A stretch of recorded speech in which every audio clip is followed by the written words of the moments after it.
আন্তর্জাতিক মাসিক স্বাস্থ্যবিধি দিবস ও বাল্যবিবাহ মুক্ত জেলা গঠন করতে বুধবার বালুরঘাট জেলা প্রশাসনিক ভবন সংলগ্ন বালুছায়া অডিটোরিয়ামে বিশেষ সচেতনতামূলক অনুষ্ঠান অনুষ্ঠিত হলো, যেখানে উপস্থিত ছিলেন অতিরিক্ত জেলাশাসক ভূমি ও রাজস্ব হরিশ রশিদ, স্বাস্থ্য আধিকারিক ওমকারনাথ মণ্ডল ও বিভিন্ন স্কুলের ছাত্রীসহ বিশিষ্টজনেরা।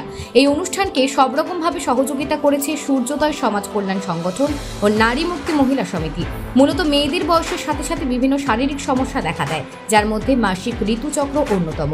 এমন পরিস্থিতিতে কি করণীয় সেই সব বিষয় নিয়ে এদিন আলোচনা করা হয়। এছাড়াও বাল্যবিবাহ মুক্ত জেলা গঠন করত এদিন একাধিক উদ্যোগ নেওয়া হয়।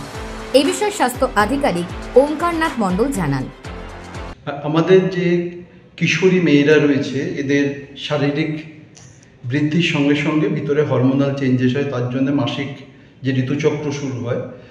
আজকে আন্তর্জাতিক সেই মেনস্ট্রুয়াল হাইজিন কী করে মেনটেন করা হয় সেই বিষয়ে আজকে আমরা দক্ষিণ দিনাজপুরের বালুরঘাটের বালুছায়া প্রেক্ষাগৃহে এখানে জেনারেল অ্যাডমিনিস্ট্রেশন, বিভিন্ন স্বেচ্ছাসেবী সংগঠন, সোশ্যাল ওয়েলফেয়ার ডিপার্টমেন্ট এবং স্বাস্থ্য দপ্তরের সহযোগিতাতে একটা সচেতনতামূলক অনুষ্ঠান করা হচ্ছে। এখানে বিভিন্ন এনজিও থেকে এসছে, কন্যাশ্রী ক্লাবের মেম্বাররা এসছে, তাদের নোডাল টিচাররা এসছেন। আজকে এখানে আমরা প্রথমে যে সেশনটা করছি সেটা হচ্ছে যে অ্যাওয়ারনেস অ্যাবাউট দ্য মেনস্ট্রুয়েশন, অর্থাৎ মাসিক কি, এটার কোনো শারীরিক যে সমস্যাগুলো মেয়েরা অনুভব করে সেখান থেকে কী করে তারা কাটিয়ে আসবে এবং কি করে এই মাসিকের সময় তারা নিজের শরীরের যত্ন নেবে সেই বিষয়গুলো বলা হবে।